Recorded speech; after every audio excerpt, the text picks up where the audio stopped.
জি, আসসালামু আলাইকুম ওয়া রাহমাতুল্লাহি ওয়া বারাকাতুহু। ওয়ালাইকুম আসসালাম ওয়া রাহমাতুল্লাহ।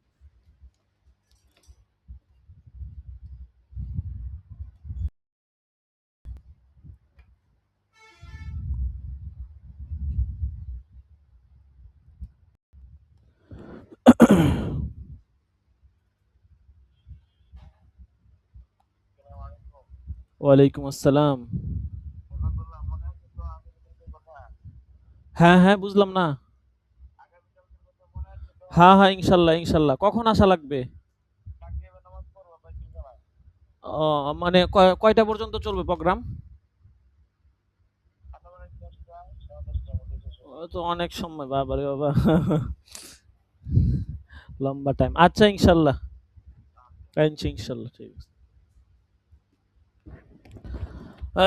জি, দেখেন আমরা শুরু করে দেই। বাকিরা আস্তে ধীরে আসতে থাকুক। যেহেতু আপনি চলে আসছেন, শুরু করে দেই। আমাদের উস্তাদ মুফতি রুহুল আমিন সাহেবকে ফোন দিচ্ছিলাম। লাইনে নাই। আল্লাহু আকবার।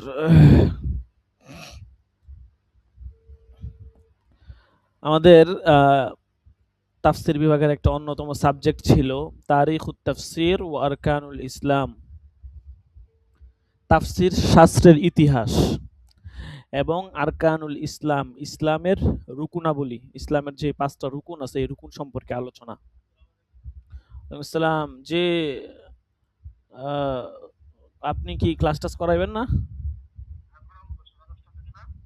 আ না, মেশকাতের ক্লাস তো আজকে না। মানে মেশকাতের ক্লাস হইতাছে আপনার অন্য দিন দিমু আরকি। আজকে মেশকাতের ক্লাস নাই। বৃহস্পতিবার, শুক্রবার মেশকাতের ক্লাস করামু না। ঠিক আছে? ভেজাল। আমরা অন্যদিন করামু মাগরিবের পরে। আর তাফসিরের ক্লাস আছে তাইলে আমি এখন করাইলে আমি যেহেতু শুরু করছি, আপনি যখন করাবেন তখন ছাত্র আরো বেশি থাকবো এখন। ও, তাইলে আপনি ওই যে ১০টা ১৫ এর দিকে বা ১০ এর দিকে আইসেন। ঠিক আছে? আচ্ছা, ঠিক আছে। আপনারা শি ওই যে শীট দিয়া দিছি আপনারা দেখেন, শীট দিয়া দিছি। হ্যাঁ, শুধু একটা শীটেই মানে ওইটা হইতেছে আপনার উলুমুল কোরআন উসুলুত তাফসীরের উপরে আপনার ১৭ টার মতো দরস আছে, বুঝছেন?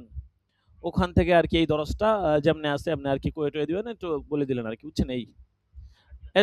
শীটের না, শীটের যে বাংলাটা বললেই মোটামুটি হল হয়ে যাবো। ঠিক আছে? আচ্ছা, ঠিক আছে। জি, আচ্ছা দেখেন তাইলে আমি আগে শেষ করি তারপর উস্তাদ করাবেন ইনশাআল্লাহ। তো আমরা তারিখুত তাফসির ও আরকানুল ইসলাম এই সাবজেক্টের মধ্যে আমরা তাফসির শাস্ত্রের ইতিহাস এটা আমরা জানবো। তাফসির শাস্ত্রটা আসলে কিভাবে শুরু হয়, হুম, রাসূলের জমানা থেকে নাকি পরের জমানা থেকে, বিস্তারিত ইনশাআল্লাহ আমরা এখানে জানতে পারবো। দেখেন, আমরা এখানে রাসূলুল্লাহ সাল্লাল্লাহু আলাইহি সাল্লামের জামানা থেকে এখন অবধি তাফসির শাস্ত্র কিভাবে বর্ণিত হয়ে এসেছে এবং প্রত্যেক যুগে তাফসির শাস্ত্র রূপ কেমন ছিল আমি তা তুলে ধরার চেষ্টা করব ইনশাআল্লাহ। এই শাস্ত্রের ইতিহাসকে আমি ৪ ভাগে বিভক্ত করেছি। দেখেন, ১ নাম্বার হচ্ছে রাসূল সাল্লাল্লাহু আলাইহি সাল্লামের জমানায় তাফসির শাস্ত্র যেমন ছিল। ২ নাম্বার সাহাবেদের সময়ে এই শাস্ত্র। ৩ নাম্বার তাবিঈদের যুগে এই শাস্ত্র। ৪ নাম্বার তাবিঈদের পরবর্তী সময়ে এই শাস্ত্র। প্রথমেই আসুন রাসূল সাল্লাল্লাহু আলাইহি ওয়াসাল্লামের জমানায় তাফসির শাস্ত্র যেমন ছিল। কুরআন অবতীর্ণ হয়েছে আরবি ভাষায়। রাসূল সাল্লাল্লাহু আলাইহি ওয়াসাল্লামের ভাষাও ছিল আরবি।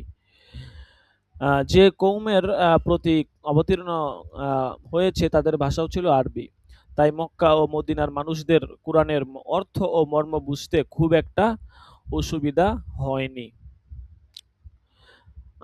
আরবীয়রা দলে, দলে ইসলাম ধর্ম গ্রহণ করার এটি একটি বড় কারণ ছিল। কিন্তু ভাষা বুঝলেই তো আর আ কুরআনের সূক্ষ্মতর বিষয়গুলো অনুধাবন করা যায় না। অনেক ক্ষেত্রে তো শারে'র শরণাপন্ন হওয়া আবশ্যক হয়ে যায়। কেননা কুরআনে রয়েছে খফি, মুজমাল, হুম, তারপর মুতাশাবিহ এর সমাহার। তাই এসব ক্ষেত্রে সাহাবায়ে কেরাম শারে রাসূল সাল্লাল্লাহু আলাইহি ওয়াসাল্লামের শরণাপন্ন হতেন। রাসূল সাল্লাল্লাহু আলাইহি ওয়াসাল্লাম কখনো ওহীর অপেক্ষা করতেন। ওহী আসলে সাহাবায়ে কেরাম ব্যাখ্যা শুনিয়ে দিতেন। কখনো আল্লাহ তাআলা প্রদত্ত নিজের যোগ্যতার মাধ্যমে বয়ান করে দিতেন। তাই রাসূল সাল্লাল্লাহু আলাইহি সাল্লামকে বলা হয় প্রথম মুফাসসির। সাহাবাদের সময়ে এই শাস্ত্র। রাসূল সাল্লাল্লাহু আলাইহি ওয়াসাল্লাম, তাইলে আমরা প্রথম যেটা রাসূল সাল্লাল্লাহু আলাইহি সাল্লামের জমানায় তাফসীর শাস্ত্রের সারমর্ম আমরা কি পাইলাম?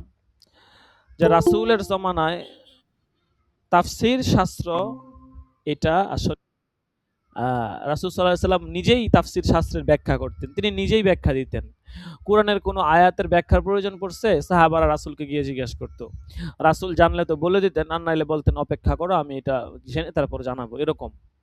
স্বতন্ত্র কোনো শাস্ত্রের প্রয়োজন ছিল না। প্রত্যেকটা এলেমেরই এমন একটা অবস্থা ছিল। কারণ সেখানে রাসূল নিজে উপস্থিত, সেখানে তো আপনার অন্য কোনো কিছুর প্রয়োজন পড়ে না।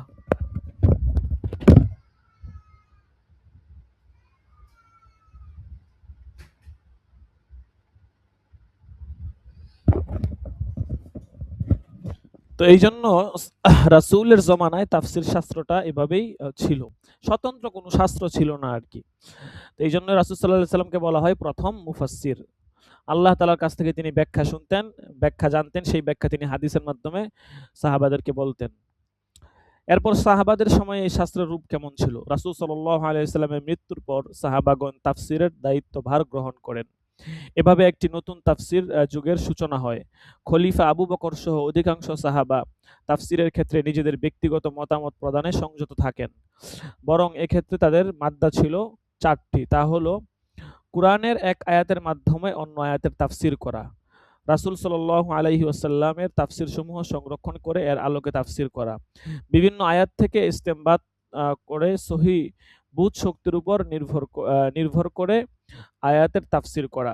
৪ নাম্বার হচ্ছে আহলে কিতাবদের মধ্যে যারা ইসলাম গ্রহণ করেছেন তাদের থেকে শুনে তাফসীর করা। কালি নাই, নিয়ে যা, কালি নাই।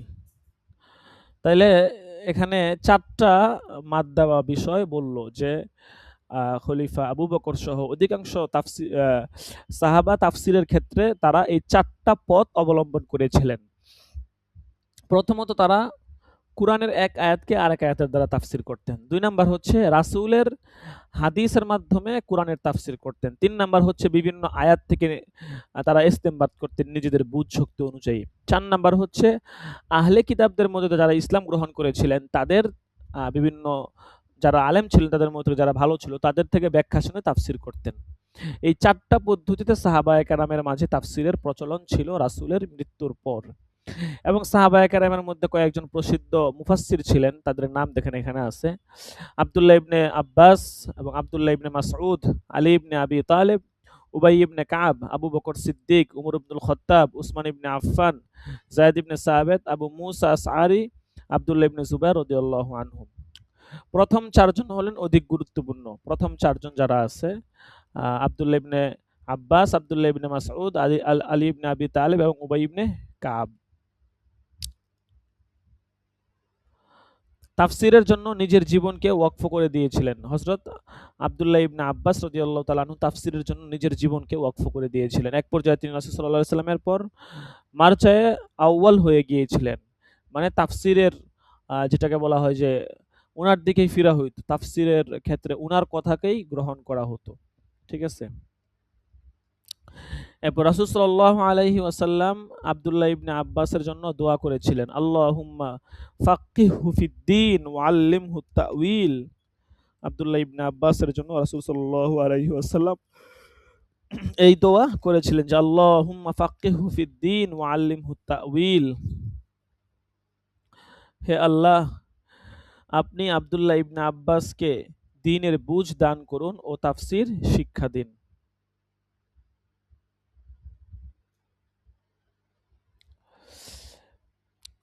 রাসূল সাল্লাল্লাহু আলাইহি ওয়াসাল্লামের এই দুয়ার বরকতেই হযরত ইবনে আব্বাস রাদিয়াল্লাহু তাআলা আনহু যুগের শ্রেষ্ঠ মুফাসসির হয়েছেন। তাকে হিব্রু হাযিহিল আ উম্মত বলা হয়। হিব্রু হাযিহিল উম্মাহ। ঠিক আছে? মানে এই যুগের আপনার নক্ষত্র আরকি। ঠিক আছে? তাকে বলা হয় আব্দুল্লাহ ইবনে আব্বাসকে। এই প্রকার তাফসীরের মূল্যায়ন দেখেন, যদি সাহাবী তাফসিরকে রাসূল সাল্লাল্লাহু আলাইহি ওয়াসাল্লামের দিকে নিসবত করে তাহলে সেটা মারফু হাদিসের হুকুমে হবে, আর তা মানা আবশ্যক। আর যদি রাসূল সাল্লাল্লাহু আলাইহি ওয়াসাল্লামের দিকে নিসবত না করে তবে তা ওহী নাজিল হওয়ার কোনো আসবাবের সাথে সম্পৃক্ত হলে বা আকল বহির্ভূত কোনো বিষয় হলে এই প্রকার তাফসির ও মারফু হাদিসের হুকুমে মানা হবে। আকল বহির্ভূত বলতে মানে আকলে ধরে আরকি, বহির্ভূত হয়, বহির্ভূত না এমন কোনো বিষয় হলে আরকি। না শব্দটা এখানে আ মানে উল্লেখ করতে পারে নাই। ঠিক আছে? লেখার ক্ষেত্রে ভুল করছে আরকি। মানে আকল বহির্ভূত না আরকি। আকলে ধরা এমন কোনো বিষয় হলে এই প্রকার তাফসিরও সাহাবী রাসূলের দিকে নিসবত করেন নাই, কিন্তু নিজেই বলছেন। তো সাহাবীদের কথারও তো অবশ্যই একটা গুরুত্ব আছে। তো নিজে যদি বলে থাকেন তাহলে সেটাও মানা হবে। অবশ্য রাসূল সাল্লাল্লাহু আলাইহি সাল্লামের দিকে নিসবত না করে স্যার থাকলে একটু এবং কথা তা ওহী বলতাম। নাজিল হওয়ার কোনো। জি বলুন। এখানে মনে হয় এটা না হইলেও সমস্যা নাই। গায়রে মাকুলি না হইলেও মানে গায়রে মাকুলি না হইলে এটাই মূলত হবে। হ্যাঁ, গায়রে মাকুলি বলতে আপনার আ কুরআনের ব্যাখ্যার ক্ষেত্রে যেই সমস্ত জায়গাতে হচ্ছে মাকুলি সেটা তো আ ধরা যায়। কিন্তু সব জায়গায় তো আপনার আ আ মানে গায়রে মাকুলি হবে এরকম না। কিছু, কিছু ব্যাখ্যা আছে যেই ক্ষেত্রে আকলে ধরুক আর না ধরুক সেটা সাহাবাদের মানে আপনার মতামতের উপর নির্ভর করা হয়। ঠিক আছে? কিন্তু আ আপনার কিছু ব্যাখ্যা আছে যেগুলো আপনার দেখা গেছে আ যদি প্রসিদ্ধ এরকম রেফারেন্স থাকে, অনেক সময় দেখা গেছে ধরেন আপনার কোনো সাহাবার রেফারেন্সে অথবা কোনো আপনার বইয়ের মধ্যে কোনো সাহাবীদের রেফারেন্সে অনেক কথা উল্লেখ থাকে।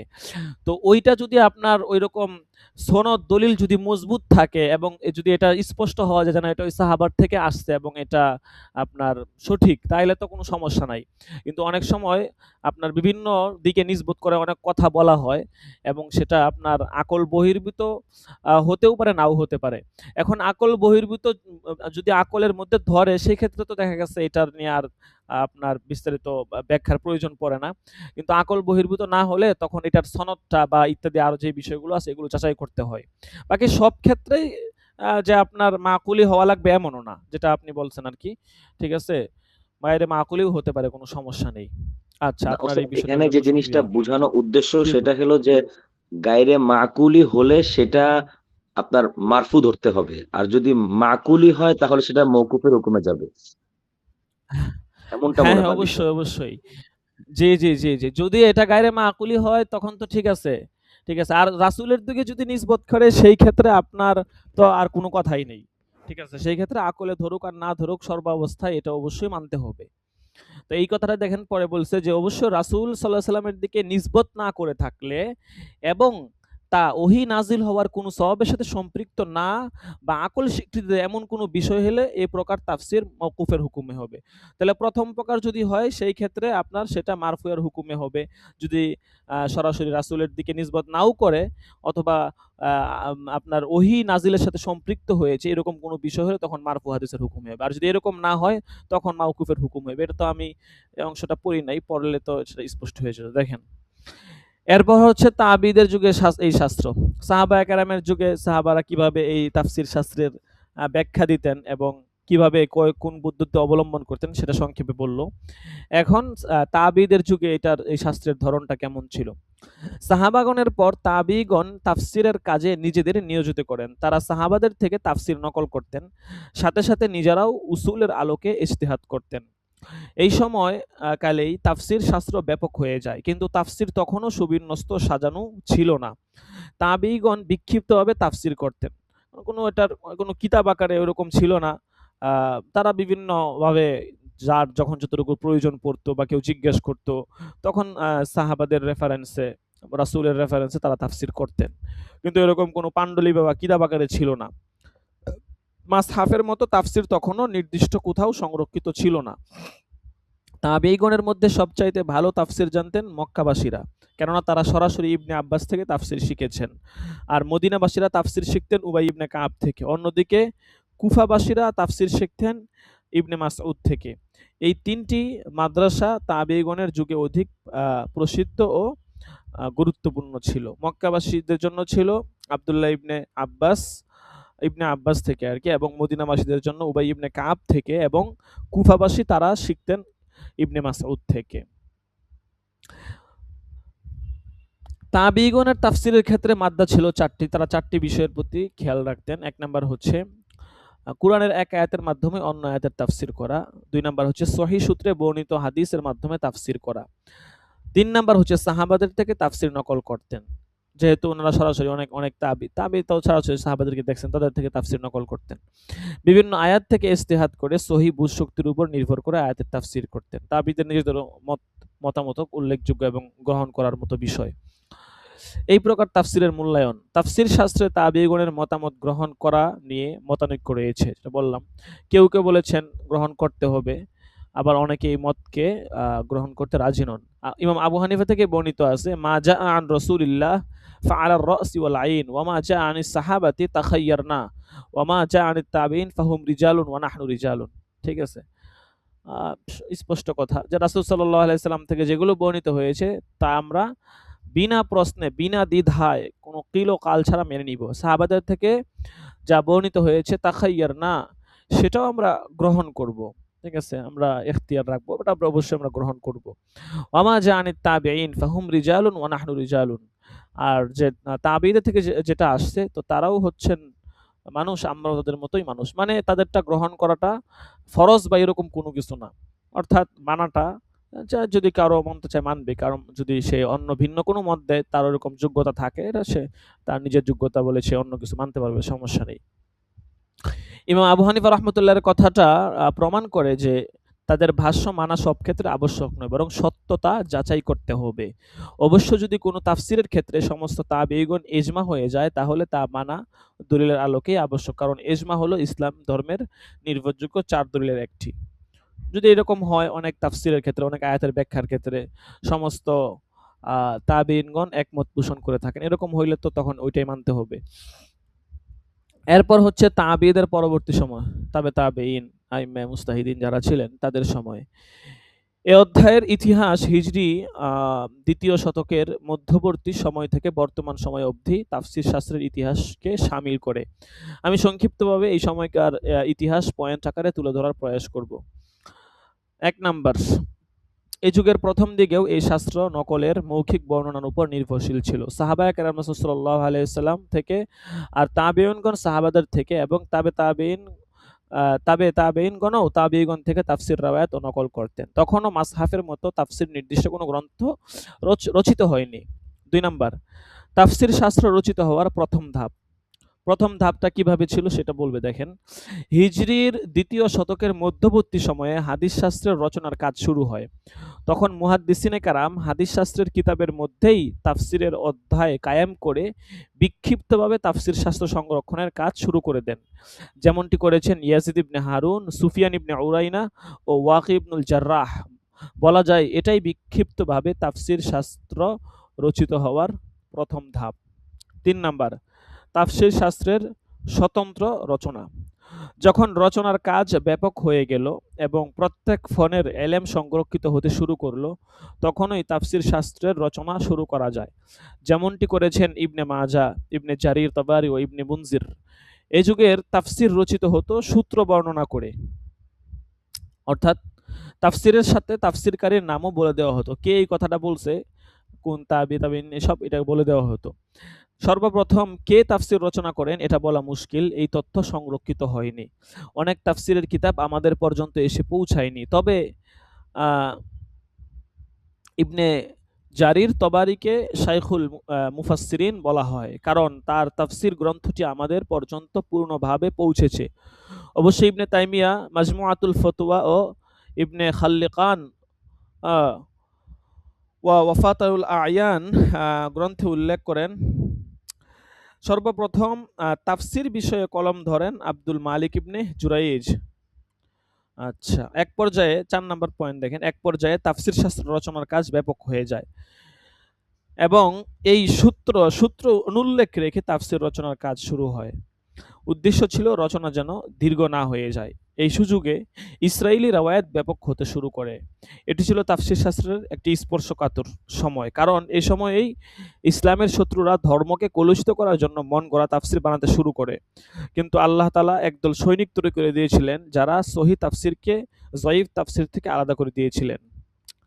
৫ নাম্বার, একটা সময় পৃথিবীতে এলমে কালাম ও এলমে ফালসাফার আবির্ভাব ঘটে। এলমুত তাফসীরেরও তখন নতুন ধারা শুরু হয়ে যায়। যুগের সাথে সামঞ্জস্য রেখে তাফসীর বির রায়ের আবির্ভাব হয়। এই যুগে তাফসীর বির রায় আল মাহমুদ এর সাথে তাফসীর বির রায় আল মাজমুমেরও আবির্ভাব ঘটে। মুফাসসিরিনে কেরাম এ দুইয়ের মাঝেও পার্থক্য করে দিয়েছেন। কোনটা তাফসীর বির রায়, কোনটা হচ্ছে যে আপনার তাফসীর বির রায় আল মাহমুদ বা মামদুহ, বা কোনটা তাফসীর বির রায় আল মাজমুম বা মারদুদ, আলোচনা আসবে সামনে ইনশাআল্লাহ বিস্তারিত। দেখেন, তাফসীরের মূল উৎস হচ্ছে ৬টি। তাহলে এখন তাবেইন, তাবে তাবেইনদের জমানা, রাসূলের জমানা, সাহাবায়ে কেরামের জমানা, রাসূলের জমানা থেকে নিয়ে তাবে তাবেইনদের জমানা পর্যন্ত তাফসীর কোন অবস্থানে তাফসীরটা কেমন ছিল সেটার সংক্ষেপে একটা আপনার ধারণা দেওয়া হলো আর কি। এখন বলবে তাফসীরের উৎস সম্পর্কে। তাফসীরের মূল উৎস কয়টি ছিল? অনুমতি দিলে একটা প্রশ্ন করতে চাই। জি বলুন।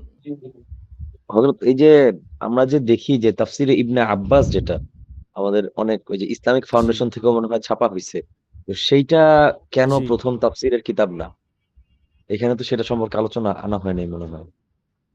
বা ওইটার জবাবটা কি? যে তাফসীরে ইবনে আব্বাস যদি হয়ে তাফসীরে থাকে তাহলে তো ওইটা তাফসীরের সর্বপ্রথম কিতাব হওয়া চাই। হ্যাঁ, হ্যাঁ, বুঝতে পারছি আপনি কি বলছেন। তাফসীরে ইবনে আব্বাস যেইটা মানে আপনার এইটা আপনি কোন দৃষ্টিকোণ থেকে বলতেছেন যে এটা সর্বপ্রথম তাফসীর? মানে এইটার কি এই কোনো রেফারেন্স আপনার কাছে আছে যে না, তাফসীর ইবনে আব্বাসটা সর্বপ্রথম রেফারেন্স তাফসীর? বলতে কি যে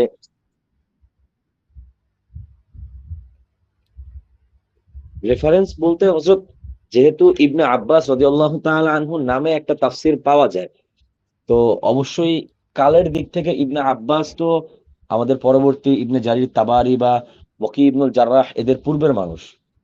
তো অবশ্যই সেটা তাফসীরের জি। প্রথম কিতাব হওয়া লাজেম করে না? তাহলে এখন আমি আপনাকে বলি, তাফসীরে ইবনে আব্বাস তো আব্দুল্লাহ ইবনে আব্বাস নিজে লেখেন নাই। উনি নিজে লেখছেন?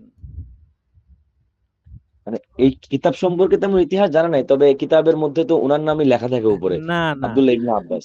হ্যাঁ, না শুনুন আমি আপনাকে বলি।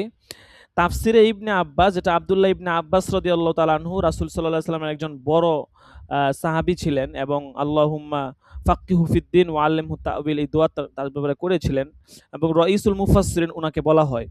কিন্তু আ এই যে আপনার যেই কিতাবটা পাওয়া যায় তাফসিরে ইবনে আব্বাস, এইটা মূলত উনি নিজে রচনা করছে এমন কোনো বিষয় না। এটা পরবর্তী যুগে আলেমরা যারা ছিলেন তারা এবং ইবনে আব্বাস রাদিয়াল্লাহু তাআলা আনহুর যারা শাগরেদ ছিল, তাবিঈন, তাবে তাবিঈন, তাদের মাধ্যমে মূলত তারা এটা রচনা করেন। এবং আপনার তাফসিরে ইবনে আব্বাসের মধ্যে ইবনে আব্বাস রাদিয়াল্লাহু তাআলা আনহুর যেই কৌলগুলো আছে মূলত এগুলো নকল করা হয়। এটা উনি নিজে রচনা করেছেন বিষয়টা এমন নয়। ঠিক আছে? এবং এখানে আপনার তাফসিরে ইবনে আব্বাসের মধ্যে এমন বর্ণনাও আছে, ঠিক আছে? যেটা আপনার শুদ্ধ না। মানে এখানে অধিক পরিমাণে আপনার আ দেখা গেছে দয়ীফ বর্ণনা আছে। ঠিক আছে? অনেক আছে, অনেক। এইটা আপনারা হচ্ছে পাবেন ইনশাআল্লাহ আমাদের ইয়ার মধ্যে পাবেন। কারণ এখানে আপনার বিশেষ করে আ এইটা তো উনি নিজে রচনা করেন নাই। কারণ এইটা হচ্ছে যে পরবর্তী যুগের আলেমরা বা শাগরেদদের থেকে রাওয়ায়াতগুলো আসছে। ঠিক আছে? নিজে এটা তিনি রচনা করছেন এমন না। যার কারণে এখানে সহিহ যেরকম আছে ওরকমভাবে এখানে মওযু বা আপনার যেটা সনদের ক্ষেত্রে যেই আপনার আ আ পরিকল্পিত বা বানানো সনদ, মওজু সনদ, এরকম অনেক বিষয় চলে আসছে। এখন তাফসিরে ইবনে আব্বাস রাদিয়াল্লাহু তাআলা আনহুর যদি সঠিক তাফসির জানতে হয় সেই ক্ষেত্রে আপনার একমাত্র উপায় হচ্ছে উনার যেই সহিহ সনদে উনার থেকে যেই মারফু বা মওকুফ রূপে যে হাদিসগুলো আছে এগুলো থেকে জানা আরকি। কাজেই এইটা আ সর্বপ্রথম তাফসিরের কিতাব এটা বলা যাবে না। বুঝতে পারছেন? কারণ এটার তো কোনো এরকম রেফারেন্স নাই।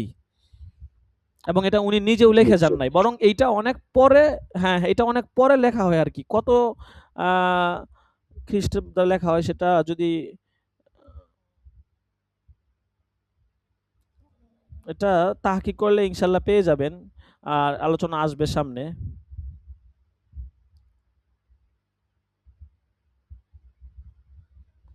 জি হুজুর।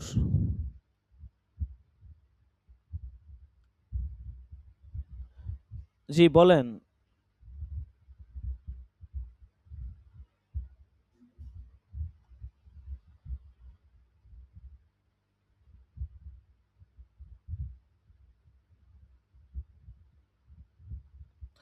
যাই হোক, দেখেন আমি যেটা বলতেছিলাম যে অল্প একটু তাহকিক যদি দেখি, এই তাফসিরটা রচনা করেন শায়েখ ফিরুজাবাদী রহমতুল্লাহি আলাই, ঠিক আছে? উনি মৃত্যুবরণ করেন 817 হিজরি সালে। তাইলে এখন দেখেন 817 হিজরি হচ্ছে প্রায় অষ্টম নবম হিজরি শতাব্দী, মানে যেটা ইবনে আব্বাস রাদিয়াল্লাহু আনহু যুগের অনেক অনেক কয়েক শত বছর আগের, মানে পরের বিষয় আর কি। ঠিক আছে? ইবনে আব্বাস রাদিয়াল্লাহু তাআলা আনহু ইন্তেকাল করছেন 68 হিজরিতে। তা উনার তাফসির, উনার নামে যেই তাফসিরটা এটা রচনা হয়, আহ, জি আসসালামু আলাইকুম। জি।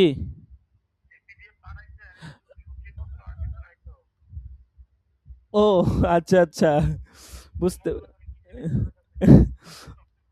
ও মানে প্রথম দিন মনে হয় তাইলে শুধু সূচিপত্র নিয়ে আলোচনা। আচ্ছা আমি 2 নাম্বারটা দিয়ে দিতেছি, ঠিক আছে? আচ্ছা 2 নাম্বারটা দিতেছি, হ্যাঁ।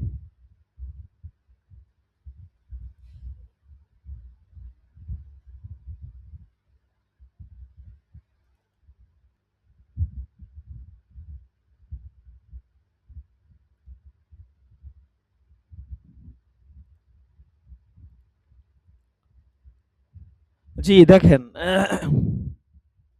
তাহলে যেটা বলতেছিলাম যে ইবনে আব্বাস রাদিয়াল্লাহু তাআলা আনহু উনার ইন্তেকাল হয় 68 হিজরিতে, আর উনার যে তাফসিরটা ইবনে আব্বাস নামে প্রচলিত, এটা রচনা হয় প্রায় 800 হিজরির প্লাস 800 হিজরির পরে। মাঝখানে প্রায় আপনার 700 বছরের মতো ব্যবধান, ঠিক আছে? তো এত বছর পরে উনার নামে অনেক কথা এখানে লেখা হয়, রেফারেন্স, এই জন্য প্রচুর সনদ, সনদের মধ্যে প্রচুর গলতি আছে তাফসির ইবনে আব্বাসের মধ্যে, ঠিক আছে? তো এখন আপনার অবশ্যই এখানে সহিশুদ্ধ কিছু বিষয় আছে। এটা প্রসিদ্ধ তাফসির যেহেতু ইবনে আব্বাস নামে। কিন্তু এখানে আপনার প্রচুর পরিমাণে গলতিও আছে। এই যে আপনারা যখন এই আল ইসরাইলিয়াত ওয়াল মওজুআত সাবজেক্টটা পড়বেন, ওইখানে তাফসিরে ইবনে আব্বাসের রেফারেন্সে বহুত কল্পিত ঘটনা ইনশাআল্লাহ দেখতে পাবেন। ঠিক আছে? ওই তাফসিরে ইবনে আব্বাসের মধ্যে আছে। ঠিক আছে? তো এগুলো আসলে আপনার ওইরকম শক্তিশালী কোনো বিষয় নয় আরকি। তো এখন কাজেই এটা স্পষ্ট হয়ে গেল যে যেই কিতাবটা 800 হিজরির দিকে লেখা হয়, এই কিতাবটা কোনোভাবেই আপনার প্রথম কিতাব হতে পারে না। এর আগে তো কত কিতাব রচনা হয়েছে। ইনশাল্লাহ দেখেন আমরা জানতে পারবো, দেখেন সামনে দেখেন। তাহলে তাফসিরের মূল উৎস 6টি। 1 নাম্বার হচ্ছে কুরআন, 2 নাম্বার, আচ্ছা 2 নাম্বার হচ্ছে সুন্নাহ। কুরআন অর্থাৎ কুরআনের দিক দিয়ে কুরআনের তাফসির করা, এটি সবচেয়ে সঠিক ও নির্ভুল তাফসির। তবে এই তাফসির শুধু অভিজ্ঞ ব্যক্তির জন্য, সকলের জন্য নয়। যেমন রাসূল সাল্লাল্লাহু আলাইহি সাল্লাম আল্লাযীনা আমানু ওয়া লাম ইয়ালবিসু ঈমানাহুম বিজুলমুন, এই আয়াতের তাফসির ইন্না শিরকা লাযুলমুন আযীম, এই আয়াতটি দিয়ে করেছেন। 2 নাম্বার হচ্ছে সুন্নাহ, অর্থাৎ সুন্নাহর দ্বারা কোরআনের তাফসির করা। সুন্নাহ দ্বারা কোরআনের তাফসির করা বিষয়ে কোরআনে এসেছে সূরা নাহলের 44 নাম্বার আয়াতে, এবং আপনার কাছে আমি স্মরণিকা অবতীর্ণ করেছি যাতে আপনি লোকদের সামনে ওইসব বিষয় বিবৃত করেন যেগুলো তাদের প্রতি নাজিল করা হয়েছে, যাতে তারা চিন্তা ভাবনা করে। 3 নাম্বার হচ্ছে সাহাবায়ে কেরামের মত। 1 নাম্বার ছিল কুরআন, 2 নাম্বার ছিল সুন্নাহ, 3 নাম্বার হচ্ছে সাহাবায়ে কেরামের মতামত। ঠিক আছে? অর্থাৎ কোন আয়াতের তাফসিরের ক্ষেত্রে তাদের মত গ্রহণ করা, রায়ুস সাহাবা আর কি। আচ্ছা, তাদের মতামত গ্রহণ করার বিষয়ে বিষয়ে কয়েকটি কারণ উল্লেখ আছে।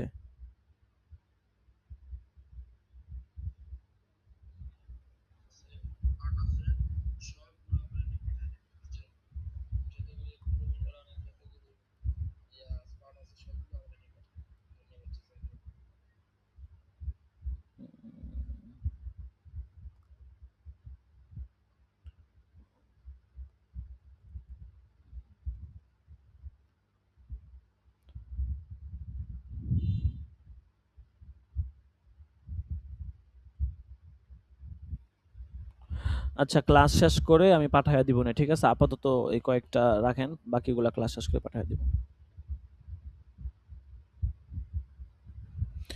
আচ্ছা দেখেন, যেটা বলতেছিলাম, ১ নাম্বার ছিল কিতাবুল্লাহ, আল্লাহ তাআলার কিতাব। ২ নাম্বার ছিল সুন্নতে রাসূলুল্লাহ সাল্লাল্লাহু আলাইহি সাল্লাম। ৩ নাম্বার হচ্ছে সাহাবায়ে কেরামের মতামত, রায়ুস সাহাবা।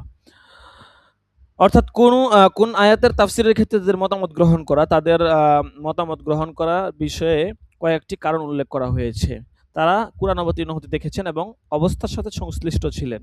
তাদের মতামত কেন গ্রহণ করা হতো? সাহাবায়ে কেরামের মতামত, এটার কারণ বলতেছে। আচ্ছা, এখানে আপনার পরবর্তী সবকে যাই, তাহলে পরবর্তী সবকে চলে যাই। এটা হলো ১ নাম্বার শীট আরকি। ২ নাম্বার শীটের বাকি অংশটা আছে। দেখেন, যে শীটগুলো একটু সংক্ষেপে, এগুলো আমরা একটু বেশি করে পড়বো আরকি। কারণ সংক্ষেপ তো দেখা গেছে আপনার অল্প, অল্প করে পড়লে সমস্যা আছে। তাফসিরের মূল উৎস ৬টি। এটা মূলত পরবর্তী সবকের পড়া, বুঝতে পারছেন? যার কারণে এইটার মানে আপনার ইয়াটা এখানে দেওয়া হয় নাই। ঠিক আছে? তাফসিরের মূল উৎস ৬টি। এটা মূলত আপনার পরবর্তী সবকের পড়া, মানে ২ নাম্বার সবকের পড়া। যার কারণে বাকি অংশটা এখানে নাই। ২ নাম্বার সবকে গেলে দেখবেন যে এটা এখান থেকে শুরু হইছে। তারপরে আমি পিডিএফ শেয়ার করতেছি স্ক্রিনটা।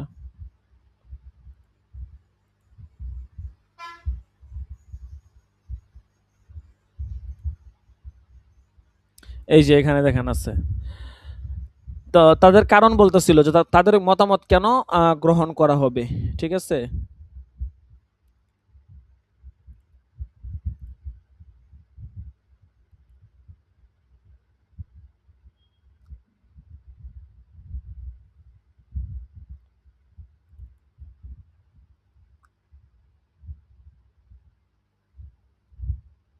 দেখেন, তো তারা কুরআন অবতীর্ণ হতে দেখেছেন এবং অবস্থার সাথে সংশ্লিষ্ট ছিলেন। তাদের ও কুরআনের ভাষা একই। তাদের আসবাবুন নুজুল সম্পর্কে তারা অবগত ছিলেন। তারা আসবাবুন নুজুল সম্পর্কে অবগত। তাদের উদ্দেশ্য স্বার্থহীন। তাদের বুধ শক্তি খুব প্রখর। তাবেঈনদের মতামত, ৪ নাম্বার উৎস তাবেঈনদের মতামত, অর্থাৎ তাফসিরের ক্ষেত্রে তাবেঈনদের মতামত গ্রহণ করা। কারণ তারা কুরআন সাহাবায়ে কেরাম থেকে শিখেছেন। ৫ নাম্বার আরবি ভাষা, অর্থাৎ কুরআনের কোন আয়াত বুঝতে আরবি ভাষার সহযোগিতা নেওয়া। ৬ নাম্বার ইজতিহাদ, অর্থাৎ কুরআন বুঝতে ইজতিহাদের সাহায্য নেওয়া, যেমনটা আবু বকর সিদ্দিক রাদিয়াল্লাহু তাআলা নিয়েছিলেন। তাইলে এখানে আমরা ৬টা উৎস পেলাম, যে এই ৬টা উৎস থেকে মূলত তাফসির গ্রহণ করা হয় বা তাফসিরের কুরআনের আয়াতের ব্যাখ্যা দেওয়া হয় ৬টা উৎসের সাহায্যে। যেসব উৎস থেকে তাফসির গ্রহণ করা যাবে না, আমরা জানলাম যেসব উৎস থেকে তাফসির গ্রহণ করব। এবার আমরা জানবো যেসব উৎস থেকে তাফসির গ্রহণ করা নিষিদ্ধ, যাতে আমরা সতর্ক থাকতে পারি। ১ নাম্বার ইসরাইলি রওয়ায়াত। ইসরাইলি রওয়ায়াতের হাকিকত ও বিধান। কুরআনে বিগত নবীদের ও বিগত সম্প্রদায়ের বহু ঘটনা বর্ণিত হয়েছে। উদ্দেশ্য হচ্ছে যাতে উম্মতে মুহাম্মাদী এ থেকে শিক্ষা গ্রহণ করতে পারে। সাহাবায়ে কেরাম কুরআনের বর্ণিত ঘটনাসমূহ আরো বিস্তারিতভাবে জানতে আগ্রহী হন। আহলে কিতাব তথা ইহুদি নাসারাদের মধ্যে যারা ইসলাম ধর্ম গ্রহণ করতেন, তাদেরকে সাহাবায়ে কেরাম কুরআনে বর্ণিত ঘটনাসমূহ, তাওরাত, জাবুরের বিস্তারিত কি বর্ণিত হয়েছে এ সম্পর্কে জিজ্ঞাসা করতেন। নবমুসলিম আহলে কিতাবরাও সাহাবায়ে কেরামকে বিস্তারিত অবগত করতেন। এসব রেওয়ায়াতকেই ইসরাইলি রেওয়ায়াত বলা হয়। মানে যেই রেওয়ায়াতগুলো আরকি আহলে কিতাবরা যারা ছিল তারা বর্ণনা করত, বিভিন্ন নবীদের ঘটনা, বিভিন্ন কাহিনী, এগুলো তারা বর্ণনা করত। এগুলোকে ইসরাইলি রেওয়ায়াত বলা হয়। ইসরাইলি রেওয়ায়াতের বিধান কি? ইসরাইলি রেওয়ায়াতের ৩টি ভাগ রয়েছে। কয়টি? ৩টি। ১ নাম্বার, ইসরাইলি রেওয়ায়াতের সত্যতা যদি কুরআন হাদিস দ্বারা প্রমাণিত হয়, তাহলে তা আমাদের জন্য প্রমাণযোগ্য এবং আমলযোগ্য। এসব রেওয়ায়াত দ্বারা দলিলও পেশ করা যাবে। যেমন উদাহরণ, তাওরাতে রাসূল সাল্লাল্লাহু আলাইহি ওয়াসাল্লামের ভবিষ্যদ্বাণী করা আছে। মুসা আলাইহিস সালাতু ওয়াসসালাম, খিজর আলাইহিস সালাম ঘটনা ইত্যাদি কুরআন হাদিস দ্বারাও প্রমাণিত। সুতরাং এসব ঘটনা, এসব বিষয় আমাদের জন্য প্রমাণযোগ্য। আর এসব রেওয়ায়াতের ব্যাপারে রাসূল সাল্লাল্লাহু আলাইহি ওয়াসাল্লাম বলেছেন, ওয়াহাদ্দিসু আন বানি ইসরাঈলা ওয়ালা হারজা। তোমরা বনি ইসরাইল থেকে ঘটনা বর্ণনা করতে পারো, এতে কোনো কি নেই, সমস্যা নেই। এটা হচ্ছে এই সমস্ত রেওয়ায়াতের ব্যাপারে। ঠিক আছে? ২ নাম্বার বিধান দেখেন, ইসরাইলি রেওয়ায়াতের সত্যতা যদি কুরআন হাদিস দ্বারা প্রমাণিত না হয় এবং তা কুরআনের হাদিসের মুখালিফ হয়, তাহলে তা আমাদের জন্য প্রমাণযোগ্য নয় এবং আমলযোগ্য নয়। এসব রেওয়ায়াত দ্বারা দলিল পেশ করা হারাম। হুকুম বয়ান করার উদ্দেশ্যে এসব রেওয়ায়াত বর্ণনা করা যাবে। ঠিক আছে? দেখেন উদাহরণ দিচ্ছে। কি উদাহরণ? যেমন ইসরাইলের রওয়ায়াত প্রমাণ করে পূর্ববর্তী নবীগণ পাপের ঊর্ধ্বে ছিলেন না, বরং তারাও পাপ করেছেন, নাউজুবিল্লাহ। এটা ইসরাইল রওয়ায়াত আর কি। তো এসব রওয়ায়াত দ্বারা দলিল পেশ করা হারাম, এসব গ্রহণ করা থেকে রাসূল সাল্লাল্লাহু আলাইহি ওয়াসাল্লাম থেকে ধমকি বর্ণিত হয়েছে। এটা হচ্ছে ২ নাম্বার হুকুম। ৩ নাম্বার হুকুম, ইসরাইলের রওয়ায়াতের সত্যতা সম্পর্কে নীরব নীরব থাকবে, মানে মাসকুত আনহু আর কি, চুপ থাকতে হবে। কোরআন হাদিস দ্বারা প্রমাণিত নয়, আবার কোরআন হাদিস দ্বারা মুখালিফা নয়। তাহলে এই ক্ষেত্রে আমাদের করণীয় হচ্ছে নীরবতা অবলম্বন করা। সত্যও বলা যাবে না, আবার মিথ্যাও বলা যাবে না। লা উসাদ্দিকু ওয়ালা উকাযযিবু, এরকম হুকুমে থাকা লাগবে। যেমন নূহ আলাইহিস সালামের কিস্তির পরিমাণ কত ছিল, খিজর আলাইহিস সালাম যে শিশুকে হত্যা করেছিলেন তার নাম কি, ইত্যাদি। আর এসব রিওয়ায়াতের ব্যাপারে রাসূল সাল্লাল্লাহু আলাইহি ওয়াসাল্লাম বলেছেন, লা তুসাদ্দিকু আহলাল কিতাবি ওয়ালা তুকাযযিবুহুম ওয়ালাকিন কুলু আমান্না বিল্লাহি ওয়া মা উনজিলা ইলাইনা ওয়া মা উনজিলা ইলাইকুম। তোমরা আহলে কিতাবকে কি করো না, সত্যায়ন করো না, তাদেরকে মিথ্যাও বলো না। তবে তোমরা এই কথা বলো, আমরা আল্লাহর প্রতি ঈমান এনেছি এবং সেই সমস্ত বিষয়ের প্রতি যেগুলো আল্লাহ তাআলা তোমাদের প্রতি নাজিল করেছেন এবং যেগুলো আমাদের প্রতি নাজিল করেছেন। আমাদের প্রতি যা নাজিল করা হয়েছে, তোমাদের প্রতি যা নাজিল করা হয়েছে, আমরা সেগুলোর প্রতি ঈমান আনয়ন করেছি। এরপর দেখেন সুফিদের তাফসির। কতক সুফিদের থেকে এমন কিছু তাফসির বর্ণিত আছে যা আয়াতের বাহ্যিক অর্থের সাথে বা অন্য কোনো শরঈ দলিলের সাথে সাংঘর্ষিক। যেমন কোরআনে বর্ণিত আছে, ইয়া আইয়ুহাল্লাযীনা আমানু কাতিলুল্লাযীনা ইয়ালুনাকুম মিনাল কুফফারি ওয়ালয়াজিদু ফীকুম গিলযাহ ওয়া'লামু আন্নাল্লাহা মাআল মুত্তাকিন।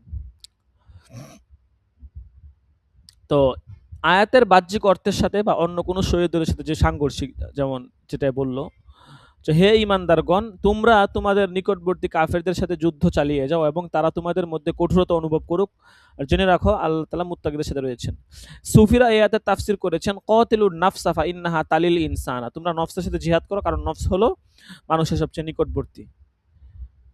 তো এখানে বলছে কাতিলুল লাযিনা ইয়ালুনাকুম মিনাল কুফফার, নিকটবর্তী কাফেরদের সাথে যুদ্ধ চালিয়ে যাও। তো তারা নিকটবর্তী কাফের দ্বারা বুঝাইছে নফস। ঠিক আছে? তো এটা সুফিদের তাফসির আর কি। তো অনেকেই এটাকে কোরআনের তাফসির ভেবে নিয়েছে, অথচ সুফিয়ানে কেরামের উদ্দেশ্য এই আয়াতের তাফসির বয়ান করা ছিল না, যেটা জাহিরি রিওয়ায়াতের বিপরীত, বরং তারা এটা পারিভাষিক হিসেবে বলেছেন। তো ওনারা এটা বলেছেন, ঠিক আছে? তো যারা এটা মনে করেছে যে ওনারা এটা আয়াতের ব্যাখ্যা করেছে, মুসান্নেফ বলতেছেন এটা ভুল। বরং এই আয়াতের ব্যাখ্যা ওনারা এটা ব্যাখ্যা দিয়েছেন এরকম না, বরং ওনারা এটার একটা পারিপার্শ্বিক ব্যাখ্যা, যে অবশ্যই কাফেরদের সাথে যুদ্ধ করবে, পাশাপাশি যেটা মিলিত হয়ে আছে নফস, এটাও হচ্ছে মানুষের নিকটবর্তী, এটার সাথেও যুদ্ধ করতে হবে। এখন সুফিদের তাফসিরের মূল্যায়ন কি, মানে সুফিদের যারা সুফিবাদ আছে এদের তাফসিরের আপনার মূল্যায়ন কিভাবে করতে হবে? তো সুফিদের তাফসিরের মূল্যায়নের ব্যাপারে তিনটা দৃষ্টিভঙ্গি রাখা আবশ্যক। তিনটা দৃষ্টিভঙ্গি রাখলে তাদের তাফসির মোটামুটি একটা পর্যায়ে ধরা যাবে। ১ নাম্বার হচ্ছে সুফিদের তাফসিরকে কোরআনের মূল তাফসির ভাবা যাবে না, বরং মূল তাফসির যা তাফসিরের মূল মাকাজে বর্ণিত হয়েছে আর কি, মূল জায়গাতে আছে আর কি, মূল যে মাখাজ আছে যেখান থেকে তাফসির গ্রহণ করা হয়, সেখানে যেটা আছে ওইটাই নিতে হবে। সুফিদের তাফসির কেবল তাদের ইজতিহাদ ও ইস্তেমবাত। ২ নাম্বার, সুফিদের ওই সমস্ত তাফসিরই গ্রহণযোগ্য যেসব তাফসির কোরআনের জাহিরি আয়াত বা উসুলের মুসাল্লামার সাংঘর্ষিক নয়। বোঝা গেল সুফিদের তাফসিরের উপর নির্ভর করা যাবে না। ৩ নাম্বার, সুফিদের ওই সমস্ত ইজতিহাদ ও ইস্তেমবাত গ্রহণযোগ্য যার ফলে কোরআনের অর্থ বা শব্দের বিকৃতি না ঘটে। সুফিদের তাফসির গ্রহণ করার ক্ষেত্রে এসব বিষয় সামনে রাখলে কোনো পদস্খলন শিকার হব না ইনশাআল্লাহ। দেখেন পুরো কিতাবটা হচ্ছে এরকম, কোরআন পরিচিতি কিতাবটা আমরা সিলেক্ট করেছি এই জন্য। এই কিতাবটা পুরোটা হচ্ছে পয়েন্ট ভিত্তিক আলোচনা, মানে আপনার এক্সট্রা কোনো বাড়তি আলোচনা নাই। ঠিক আছে? পুরো কিতাবে এরকম পয়েন্ট ভিত্তিক আলোচনা, শিক্ষার্থীদের জন্য অনেক মুফিদ একটা কিতাব। ৩ নাম্বার হচ্ছে তাফসির বির রায়, যে আলোচনা চলতেছিল যে যেসব উৎস থেকে আপনার তাফসির ইসরাইলি রিওয়ায়াতের যে ৩টা ভাগ, এটা আমরা জানলাম। এরপর হচ্ছে তাফসির বির রায় বা সুফিদের তাফসিরের মূল্যায়ন, এবং হচ্ছে আপনার যেসব উৎস থেকে তাফসির গ্রহণ করা যাবে না, এর মধ্যে একটা হচ্ছে তাফসির বির রায়। তাফসির বির রায় এটা কখন গ্রহণ করা যাবে, কখন গ্রহণ করা যাবে না, দেখেন এটার দ্বারা উদ্দেশ্য হচ্ছে তাফসির বির রায় আল মাজমুম, তাফসির বির রায় আল মামদু বা যেটা আছে ওইটা গ্রহণ করা যায় কিছু শর্ত সাপেক্ষে। তবে তাফসির বির রাই আল মাজমুম যেটা, অর্থাৎ যে তাফসিরের ভিত্তি সহিহ উসুল ইজতিহাদের উপর নয়, এই তাফসিরটা গ্রহণ করা যাবে না। আ অর্থাৎ যেমন জামে তিরমিজে বর্ণিত রাসূল সাল্লাল্লাহু আলাইহি ওয়াসাল্লাম বলেন, মান ক্বালা ফিল কুরআনি বিরাইহি ফাআসাবা ফাকাদ আখতাআ। যে ব্যক্তি কোরআনে তাফসির করবে তবে তার রায় দ্বারা অতঃপর তা সঠিক হয়ে গেল তাহলেও সে ভুল করলো, কারণ সে তাফসির করার ক্ষেত্রে কোনো সহি পদ্ধতি অবলম্বন করেনি, এজন্য এটাকে ভুল বলেছেন রাসূলুল্লাহ সাল্লাল্লাহু আলাইহি ওয়াসাল্লাম। তো যেসব তাফসিরবিদ রায় অগ্রহণযোগ্য, সব যে অগ্রহণযোগ্য তা না, ঠিক আছে? মানে বড় কোনো একজন আলেম, বড় কোনো একজন মুস্তাহিদ উনি যদি একটা তাফসির করেন, সেটা যদি মানে শর্তের মধ্যে পড়ে বা আপনার কোনো আ শর্ত বিরোধী না হয়, তাফসির করার ক্ষেত্রে যে সমস্ত বিষয়গুলো খেয়াল রাখতে হয় সেগুলো যদি অবশ্যই সেটা বজায় থাকে, অবশ্যই সেটা গ্রহণ করা যেতে পারে। ঠিক আছে? দেখেন, এখন তাফসির বির রায়ের মধ্যে যেগুলো গ্রহণযোগ্য না সেগুলো বলতেছে যে নিম্নোক্ত সূরতসমূহে তাফসির বির রায় গ্রহণ করা যাবে না। ১ নাম্বার সূরত, যে ব্যক্তি তাফসির করার যোগ্যতা রাখে না, তাফসির বিষয়ে অযোগ্য, তাহলে তার তাফসির বির রায় গ্রহণ করা যাবে না। ২ নাম্বার, রাসূল সাল্লাল্লাহু আলাইহি সাল্লাম, সাহাবা ও তাবী থেকে বর্ণিত তাফসিরের সাংঘর্ষিক হলে, একজন বড় আলেম সে এমন একটা আ তাফসির করেছে, যেই তাফসিরটা হচ্ছে যে আপনার সাহাবা বা রাসূল সাল্লাল্লাহু আলাইহি সাল্লাম বা তাবী বা তাবেঈনদের তাফসিরের সাথে সাংঘর্ষিক হচ্ছে, এরকম হলেও তাফসির বির রায় গ্রহণ করা যাবে না। ৩ নাম্বার, আয়াতে মুতাশাবিহের তাফসিরের দৃঢ়তার সাথে করলে, আয়াতে মুতাশাবি যেগুলো আছে, যেগুলোর মধ্যে মাসকোতানো চুপ থাকাটা বা আল্লাহ তাআলার উপর হাওলা করে দেওয়াটা বাঞ্ছনীয়। ঠিক আছে? সেই ক্ষেত্রে যদি কেউ দৃঢ়তার সাথে বলে যে না এটাই গ্রহণ করতে হবে বা এটাই তার দলিল প্রমাণ চেষ্টা করতেছে, সেক্ষেত্রে তাহলে এটা গ্রহণ করা হবে না। ৪ নাম্বার, এমন তাফসির যার ফলে ইজমার সাংঘর্ষিক হয়। ৫ নাম্বার, আরবি ভাষা, কানুন, আদব ও আকলে সালিম বাধাগ্রস্ত হয় এমন তাফসির। ঠিক আছে? আচ্ছা, তাহলে এই ৫ টা মা মূল বিষয় ছিল যে তাফসির বির রায় অগ্রহণযোগ্য। এই ৫ ধরনের তাফসির বির রায় হচ্ছে অগ্রহণযোগ্য। তাহলে আজকের সবকের মধ্যে আমরা যেটা পড়লাম যে ১ম সবক, ২য় সবকের কথা বলতেছি। তাফসিরের মূল উৎস হচ্ছে ৬ টা। ১ নাম্বার হচ্ছে কুরআন, ২ নাম্বার হচ্ছে সুন্নাহ, ৩ নাম্বার হচ্ছে রায়ুস সাহাবা। ঠিক আছে? তারপরে মাঝখানে রায়ুস সাহাবা আপনার কেন গ্রহণ করতে হয় বা গ্রহণ করা যাবে সেটার কিছু কারণ বলল। ৪ নাম্বার তাফসিরের উৎস হচ্ছে তাবেঈনদের মতামত। ৫ নাম্বার হচ্ছে আরবি ভাষা, ৬ নাম্বার হচ্ছে ইজতিহাদ। এরপর বলা হচ্ছিল যে যেসব আ উৎস থেকে তাফসির গ্রহণ করা যাবে না। ১ম এ ৬ টা উৎস বলছে যে এই ৬ টা উৎস থেকে তাফসির গ্রহণ করা যাবে। কুরআন এবং হচ্ছে রাসূলের সুন্নত, সাহাবীদের মতামত এবং তাবেঈনদের মতামত। ৫ নাম্বার হচ্ছে আরবি ভাষা, ৬ নাম্বার হচ্ছে ইজতিহাদ। এই ৬ টা উৎস থেকে তাফসির গ্রহণ করা যাবে। আ এরপর হচ্ছে যেসব উৎস থেকে তাফসির গ্রহণ করা যাবে না। ১ নাম্বারে আছে ইসরাঈলী রাওয়ায়াত। এটা থেকে তাফসির গ্রহণ করা যাবে না। তবে কিছু গ্রহণ করা যায়, কিছু গ্রহণ করা যায় না। সেজন্য এটার বিধান হচ্ছে ৩ ভাগে বিভক্ত, যেটা আমরা বিস্তারিত পড়লাম। ১ নাম্বার ছিল ইসরাঈলী রাওয়ায়াত, যেটা কিছু গ্রহণ করা যায়, কিছু গ্রহণ করা যায় না। ২ নাম্বার হচ্ছে সুফিদের তাফসির, এটাও সেম। কিছু গ্রহণ করা যায়, কিছু গ্রহণ করা যায় না। ঠিক আছে? এই ব্যাপারে ৩ টা দৃষ্টিভঙ্গি রাখার কথা বলা হয়েছে। আ ৩ নাম্বার ৩ নাম্বার বিষয় হচ্ছে তাফসির বির রায় বা যেটা রায়ুল মাজমুম, সেটা বলা হচ্ছে যে এই তাফসির বির রায় সেটাও কিছু গ্রহণ করা যায়, কিছু গ্রহণ করা যায় না। তাইলে অগ্রহণযোগ্য বা যে সমস্ত আপনার উৎস থেকে তাফসির গ্রহণ করা যাবে না, সেটা মূলত আমরা পাইলাম ৩ ভাগে বিভক্ত। ১ নাম্বার হচ্ছে ইসরাঈলী রেওয়ায়াত, ২ নাম্বার হচ্ছে সুফিদের রেওয়ায়াত, হ্যাঁ? ৩ নাম্বার হচ্ছে তাফসির বির রায়ুল মাজমুম। এই প্রত্যেকটার মধ্যে আবার কয়েকটা সূরত আছে। ঠিক আছে? কিছু গ্রহণ করা যায়, কিছু গ্রহণ করা যায় না। ঠিক আছে? এই হচ্ছে বিষয়।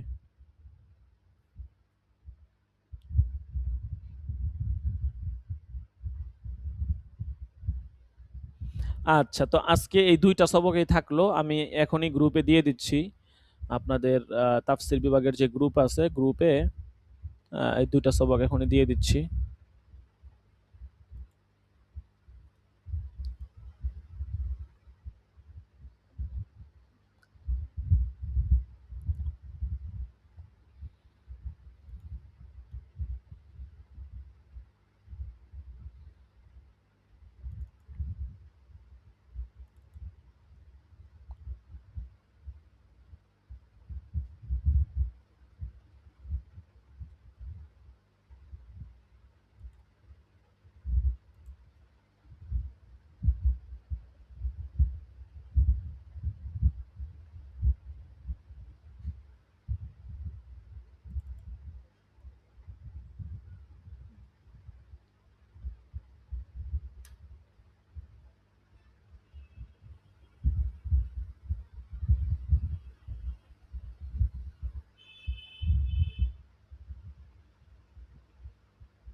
হ্যালো,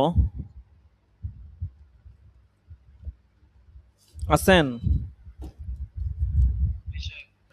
কই আইসে আইসে পড়েন। ছাত্র আছে ২-৩ জন আছে। ঠিক আছে, আইসে পড়েন। ছাত্র সব উপস্থিত না। আইসা সংক্ষেপে পড়ায় ফেলেন।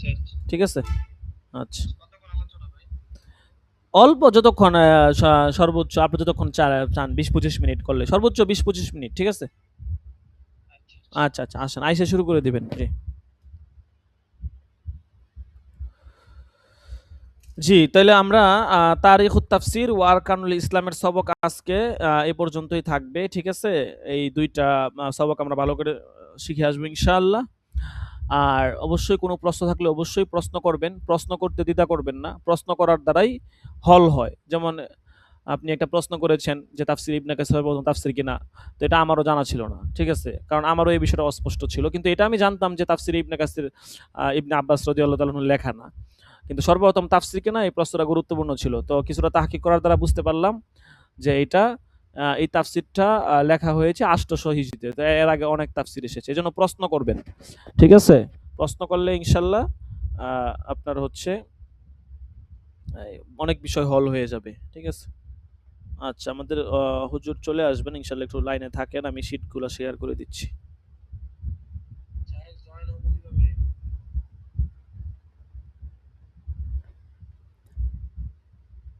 উলুমুল কোরআন ওয়া উসুলুত তাফসির এই সাবজেক্টে হুজুর পড়াবেন ইনশাআল্লাহ। উলুমুল তারিখুত তাফসির।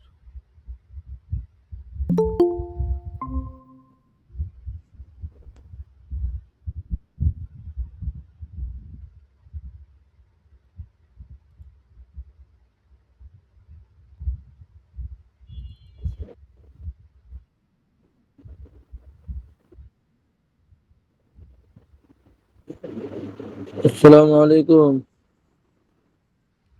ওয়া عليكم আলাইকুমুস السلام সালাম ওয়া ورحمة রাহমাতুল্লাহ। الله. آه. জি হুজুর, الحمد لله. শুরু করতে পারেন। আমি وعليكم কিতাব السلام ورحمة শেয়ার الله. করে آه. আলহামদুলিল্লাহ, সাথী ভাইরা, আশা করি সকলেই ভালো আছেন। আলহামদুলিল্লাহ উস্তাদ জি, আলহামদুলিল্লাহ। আলহামদুলিল্লাহ। আপনি কেমন আছেন উস্তাদ জি? আলহামদুলিল্লাহ, আল্লাহ অনেক অনেক ভালো রাখছেন। আলহামদুলিল্লাহ। সকলের জন্য দোয়া করবো ইনশাআল্লাহ। যেহেতু সময় অল্প, আমরা এখন ক্লাস শুরু করে দিতে পারি, আমাদের মূল কাজে আমরা চলে যাই ইনশাআল্লাহ। পরবর্তীতে ইনশাআল্লাহ আমরা একে অপরে পরিচিত হব ইনশাআল্লাহ। আমরা আমাদের এই ক্লাসটা মূলত কুরআনুল কারীমের যে তাফসীর আমরা পড়ব, এই তাফসীরের কিছু মূলনীতি, এই বিষয় নিয়ে এই কুরআনুল কারীমে আলোচনা, ইত্যাদি বিষয়ে আলোচনা, কোরআনের পরিচিতি সহ এই বিষয় নিয়ে এখানে আলোচনা আছে। আর কোরআনুল কারীমের পরিচিতি এটা আমাদের জানার দরকার কেন? আবার এই কোরআনুল কারীম কি জিনিসটা কি, তার তাফসীর জানা, এটার গুরুত্ব কতটুকু? যেহেতু কোরআনুল কারীম হলো সবচেয়ে দামি কিতাব, এখান থেকে একটু আলোচনা শুনলে আপনারা বুঝতে পারবেন। সংক্ষেপে বলবো, কুরআনুল কারীম হলো সবচেয়ে দামি কিতাব। আসমানি কিতাবের মধ্যে আল্লাহ তাআলা 104টা আসমানি কিতাবের মধ্যে গুরুত্বপূর্ণ 4টা, এর 4টার মধ্যে সবচেয়ে গুরুত্বপূর্ণ কিতাব হলো কুরআনুল কারীম। আর এই কুরআনুল কারীমের ব্যাপারে আল্লাহ তাআলা বলছেন, লা রাইবা ফি যালিকাল কিতাব লা রাইবা ফি। এই কিতাবে কোনো সন্দেহ নাই, কোনো ধরনের সন্দেহ নেই। তাহলে যেহেতু এই কিতাবে কোনো ধরনের সন্দেহ নাই এই কোরআনুল কারীমের মধ্যে, আবার এই কোরআন হলো মানুষের জন্য হেদায়েত। কোরআন হলো মানুষের জন্য হেদায়েত। আবার যে এই কোরআন সবচেয়ে দামি, আর এই কোরআন শিখনে ওয়ালা সবচেয়ে দামি ব্যক্তি হয়। আর আরবি ভাষা পৃথিবীর মধ্যে সবচেয়ে দামি আরবি ভাষা হলো আরবি ভাষা। যে দামি হতে চায়, সে যখন দামি কোনো বস্তুর সাথে স্পর্শ করে তখন সে দামি হয়ে যায়। ঠিক ভাষাটা হলো সবচেয়ে আরবি ভাষা হলো পৃথিবীর ভাষার মধ্যে সবচেয়ে দামি ভাষা। তাই যারা আরবি ভাষা ধারণ করবে তারা হলো সবচেয়ে দামি। কিন্তু আমাদের দেশে, আমাদের এই বিশ্বে যারা ইংরেজি বলতে পারে, কথার মাঝখানে মাঝখানে ইংরেজি বলতে পারে, তাদেরকে আমরা বড় শিক্ষিত মনে করি, অনেক দামি ব্যক্তি মনে করি, কিন্তু আসলে তারা দামি না। আসল দামি কারা? আসল দামি হলো যারা কোরআনুল কারীম ধারণ করছে, আরবি ভাষা ধারণ করছে। আরবি ভাষার মধ্যে আবার কোরআনুল কারীম হচ্ছে সবচেয়ে দামি ভাষা, সবচেয়ে মূল্যবান, গুরুত্বপূর্ণ ভাষা, সাহিত্যপূর্ণ ভাষা হলো কোরআনুল কারীম। আর যারা কোরআনুল কারীম ধারণ করেছে তারা হলো সবচেয়ে বড় দামি ব্যক্তি। এজন্য কোরআনুল কারীম যেহেতু সবচেয়ে দামি, আর এর তাফসীর ব্যাখ্যা জানাও আমার জন্য কি, জানলে আমার দাম মর্যাদা আরো বেশি বাড়বে। এই জন্যই আল্লামা ইবনে খলওয়ার রহমাতুল্লাহি আলাইহি বলেন, আল ইশতিগালু বিতাআল্লুমিল কুরআনি ওয়া তা'লিমিহি ওয়াল বাহথি আলা উলুমিহি লাইসা কাল ইশতিগালি কাসাইরি আসনাবিল উলুম। যে কোরআন শিক্ষা এবং শিখানো এবং তার এলেম জ্ঞান নিয়ে পর্যালোচনা নিয়ে ব্যস্ত থাকা, এটা অন্যান্য এলেমের মতো না। অন্যান্য এলেমের নিয়ে ব্যস্ত, অন্যান্য জ্ঞান এগুলো নিয়ে ব্যস্ত থাকার মতো না। সবচেয়ে দামি কাজ এ নিয়ে ব্যস্ত থাকা, কোরআনুল কারীম শিখানো এবং তার এলেম নিয়ে গবেষণা করা নিয়ে ব্যস্ত থাকা। কেননা লিআন্না ফাদলাল কুরআনি আলা সাইরিল কালামি কাফাদলিল্লাহি আলা খালকি। কেননা কোরআনুল কারীম সমস্ত কথার মধ্যে শ্রেষ্ঠ কথা, সমস্ত ইলম থেকে শ্রেষ্ঠ ইলম, এবং আল্লাহ তাআলা সর্বশ্রেষ্ঠ বাণী। এই জন্য এর তাফসীর আমাদের জানা, শিখা অত্যন্ত গুরুত্বপূর্ণ। যেহেতু কোরআনুল কারীমে প্রত্যেকটা আয়াত আল্লাহ তাআলা আয়াত নাজিল করছেন, এখন এই আয়াতের উপর ভিত্তি করে কি কি আমাদের বর্তমান হালাতের উপর কি কি বিষয় আছে, এই তাফসীর ব্যাখ্যা করে আমাদের জাতিকে, আমাদের সকলকে জানা, সকলের জানাও দরকার। আবার সাথে সাথে নিজে জানা দরকার, অন্যদেরকে জানানো দরকার। জন্য আমরা তাফসীর বিভিন্ন সময় বয়ানের মধ্যে হোক, বিভিন্ন সময় আমাদের তাফসীর আলোচনা করতে হয়, কোরআনে ব্যাখ্যা করতে হয়। এই জন্য আমাদের ব্যাখ্যার কিছু মূলনীতি এই বিষয়ে জানবো ইনশাআল্লাহ। যেহেতু আস্তে আস্তে ওরাগুলো আসবে, আগে বুঝি এই যে কোরআনুল কারীমের তাফসীর, উলুমুল কোরআন, উলুমুত তাফসীর, এই বিষয় নিয়ে উলামায়ে কেরাম অনেক আদিকাল থেকে অনেক কিতাব লিখেছেন। মুতাকাদ্দিমিনরাও অনেক কিতাব লিখেছেন। মুতাকাদ্দিমিনদের মধ্যে অন্যতম একজন ব্যক্তি ছিলেন আল্লামা জুরকানি রহমাতুল্লাহি আলাইহি। এরপরে এছাড়াও অনেক কিতাব লিখছেন। এগুলো যেহেতু সময় আমাদের একবার সংক্ষেপ, আমরা এই জন্য আলোচনা করব। আর এই কিতাবটা আমরা যেটা আলোচনা শুনবো, যে কিতাবটা কি কোরআন কারীমের পরিচিতি, যে কিতাবটা আমরা এখানে 5টা অধ্যায়ে আলোচনা হবে। একটা অধ্যায় আলোচনা হবে যে কোরআন পরিচিতি ও সংকলনের ইতিহাস। 1 নম্বর অধ্যায় কি কোরআনুল কারীমের পরিচিতি এবং সংকলনের ইতিহাস। দ্বিতীয় হলো তাফসীর শাস্ত্র পরিচিতি ও সংকলনের ইতিহাস। তৃতীয় হলো শানে নুজুল পরিচিতি ও ইতিহাস। চতুর্থ নাসেখ মানসুখ পরিচিতি ও প্রকারভেদ। পঞ্চম কোরআনের অনুবাদ। এই নিয়ে আমরা ইনশাআল্লাহ একের পর এক ধারাবাহিকতা আমরা আলোচনা করতে থাকবো ইনশাআল্লাহ। এখন আসি কোরআনুল কারীমের, যেহেতু এতক্ষণ শুনলাম কোরআনুল কারীমের ব্যাখ্যা জানার গুরুত্ব কি, এটা তো আমরা জানতে পারলাম, এবং তাফসীরে জানার গুরুত্ব কি সংক্ষেপে আমরা একটু জানতে পারলাম। এখন যেহেতু কোরআন পড়বো, আমরা কোরআনের তাফসীর পড়বো না, কোরআন জিনিসটা কি, কোরআনের কোথায় থেকে নির্গত, এগুলো তো আমাদের জানা দরকার। কোরআনুল কারীম আল্লাহ তাআলা তো অনেকগুলো নাম রাখছেন, কোরআনের অনেকগুলো নাম আছে।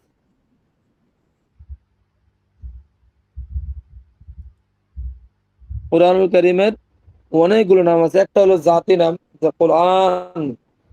কোরআন হলো একটা জাতি নাম, যেটা কোরআন, যেমনটা আল্লাহ বলে ইন্না হাদাল কোরআনা ইয়াহদি লিল্লাতি হিয়া আকওয়াম, যেটা কওমের জন্য হেদায়েত।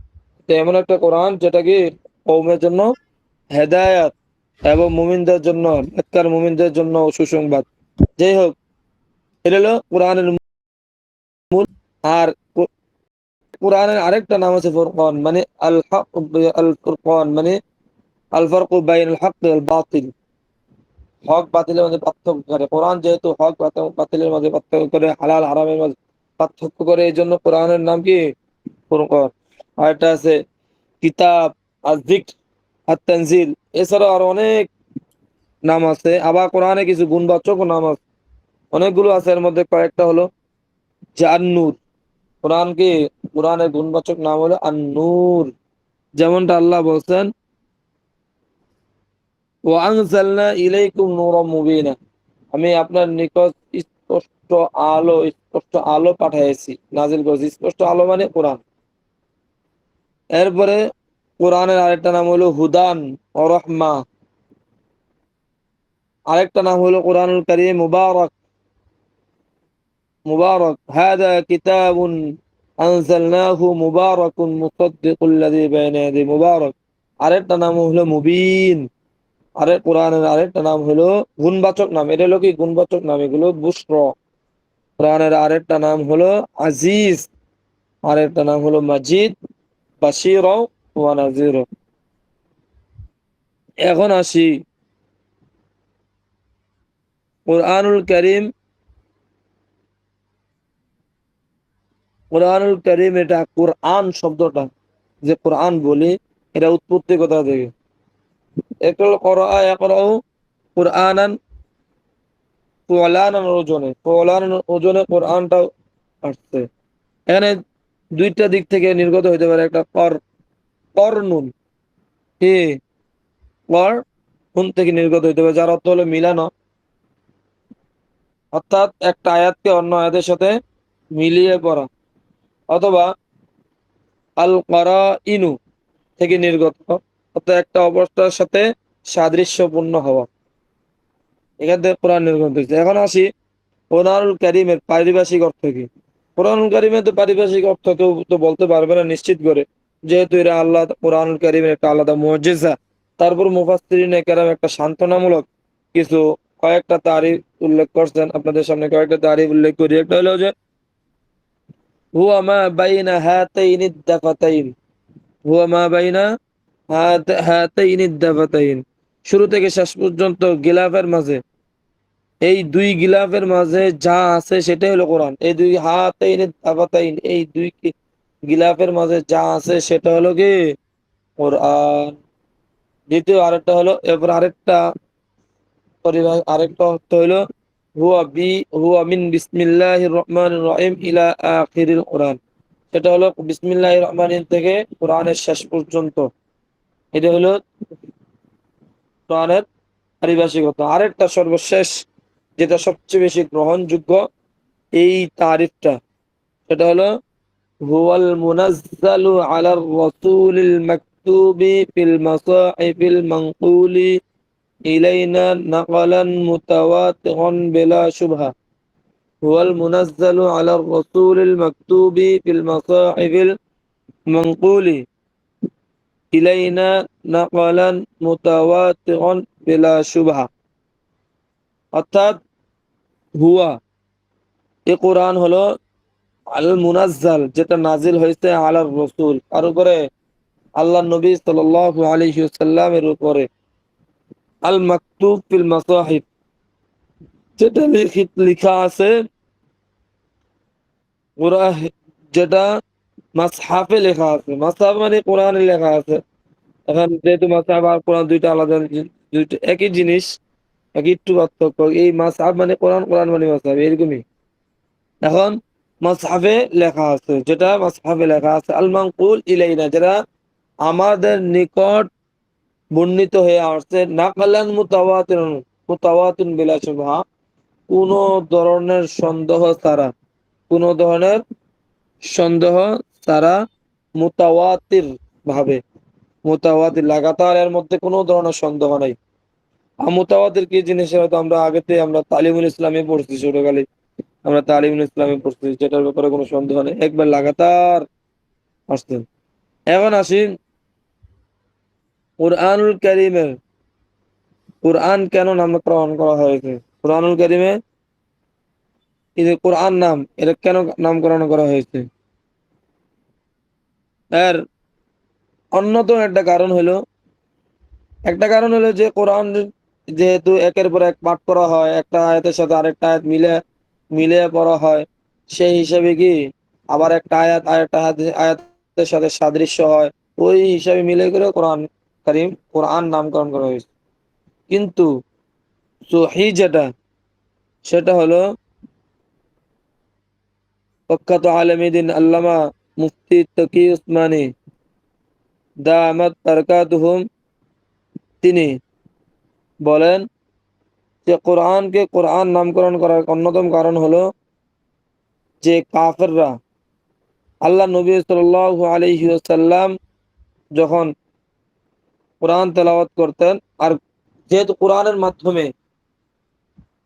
কোরআন তেলাওয়াত শোনার মাধ্যমে অনেক কাফের মুসলমান হয়ে যেত, তাই কাফেররা কি করত, মুসলমানদেরকে বলতো যে যে কোরআন আয়াত আছে وقال الذين كفروا لا تسمعوا لهذا القرآن والغوا فيه لعلكم تغلبون والغوا فيه لعلكم تغلبون, যে তোমরা কাফেররা বলে এই কোরআনকে তোমরা সরিও না। এখানে যেহেতু এই কোরআন, এখানে তারাই এই কোরআন কোরআন বলছে, তাদের কথা জবাব দেওয়ার জন্য আল্লাহ এই কোরআনকে কোরআন নামকরণ করা হয়েছে, যে এই কোরআনকে তোমরা শুনতে বলতেছো না, অথচ এই কোরআনই হেদায়েতের কারণ, এই কোরআন হেদায়েতের কারণ, এই জন্য এই কোরআনকে কোরআন নামকরণ করা হয়েছে। এটা আল্লামা মুফতি তকি উসমানী সাহেব দামাত বরকাতুহু বর্ণনা করছেন। এখন আসি যে হাদিস যে আমরা বর্ণনা করি অনেক কোরআনের পরে যে স্থানটা হাদিস, এটা কোরআন যেমন আল্লাহর কথা, হাদিসও আল্লাহর কিছু হাদিস যেমন হাদিসে কুদসি সেটাও আল্লাহর কথা। এখন তাহলে তো দুটোটাই আল্লাহর কথা, তাহলে পার্থক্য কি কোরআন এবং হাদিসে কুদসির মধ্যে? আমরা এই পার্থক্য কিছুটা শুনবো ইনশাআল্লাহ। বিভিন্ন সময় আসে আল ফারকু বাইনাল কোরআন ওয়াল হাদিসুল কুদসি, এই হাদিসে কুদসি এর মাঝে কোরআনের মাঝে পার্থক্য কি, এটা অনেক সময় পরীক্ষাও আসে, অথবা বিভিন্ন সময় অনেক সময় প্রশ্নের সম্মুখীন হতে হয়। এখন বুঝি যে হাদিসে কুদসি, আমরা কোরআনের পরিচয় তো আমরা জানতে পারলাম, এটা যেমন যতটুকু আলোচনা করলাম, যে সংক্ষেপে কোরআনের কিছু পরিচয় আমরা জানলাম। এখন আসি হাদিসে কুদসির কিছু পরিচয় সংক্ষেপে। কুদসি এটা কি, মূলত কুদুসুন থেকে নির্গত। কুদুসুন মানে আল্লাহ তাআলার পবিত্রতা বর্ণনা করা, আর হাদিসে কুদসি বলা হয় ওই কালামকে যা রাসূল সাল্লাল্লাহু আলাইহি ওয়াসাল্লাম সরাসরি আল্লাহ তাআলা নিসবত করে বলছেন। কোন হাদিসের মধ্যে ক্বাল আল্লাহু তাআলা, এমনি আল্লাহ তাআলা আল্লাহ নবী সাল্লাল্লাহু আলাইহি ওয়াসাল্লাম নিসবত করে বলছেন। সহজ ভাষায় যেটা বলে যে কথা ছিল আল্লাহ তাআলার, বাকি রাসূলের জবান দিয়ে আল্লাহ বের করে দিতেন, এটা হলো হাদিসে কুদসি। যেমনটা হযরত আবু হুরায়রা রাদিয়াল্লাহু তাআলা আনহু থেকে বর্ণিত, তিনি যে আল্লাহ নবী সাল্লাল্লাহু আলাইহি ওয়াসাল্লাম বলেন ক্বাল আল্লাহু তাআলা ক্বাল আল্লাহু আযজা ওয়া জাল, এটা আল্লাহ নবী তো যদিও বর্ণনা করতেন, কিন্তু কথাটা ছিল কার? আল্লাহ তাআলার। হ্যাঁ, আল্লাহ তাআলার, যে আনফিক তুনফিক আলাইকা, তুমি খরচ করো আর তোমার উপর কি আমি খরচ করব।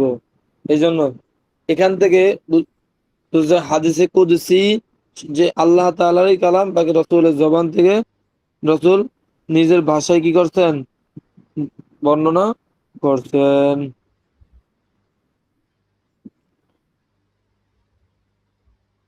এখন আসি কোরআন ও হাদিসে কুদসির মাঝে আমরা কয়েকটা পার্থক্য তুলে ধরুন, কয়েকটা পার্থক্য ইনশাআল্লাহ আপনাদের সামনে তুলে ধরছি। এক নম্বর পার্থক্য হলো কোরআন আল্লাহ তাআলার কালাম,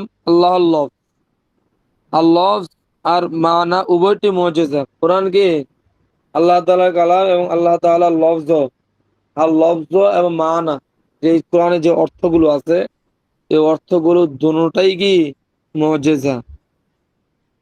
আর আর হাদিসে কুদসি হলো একটা লফজ কিন্তু মুজিজা না।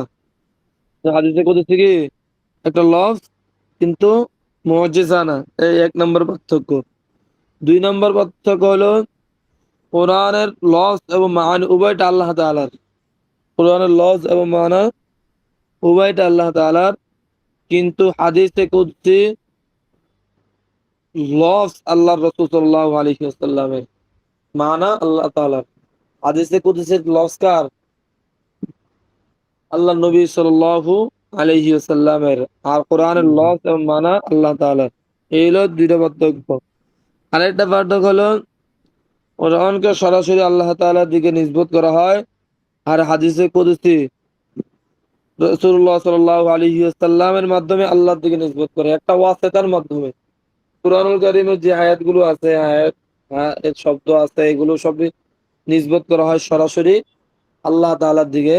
আর হাদিসে কুদসি এগুলো নিসবত করা হয় একটা ওয়াসিতার মাধ্যমে, একটা যে আল্লাহ নবী নিজে ওয়াসিতা রাসূলের মাধ্যমে আল্লাহ তাআলার দিকে নিসবত করা হয়। এর ওয়াসিতা বেলা ওয়াসিতা।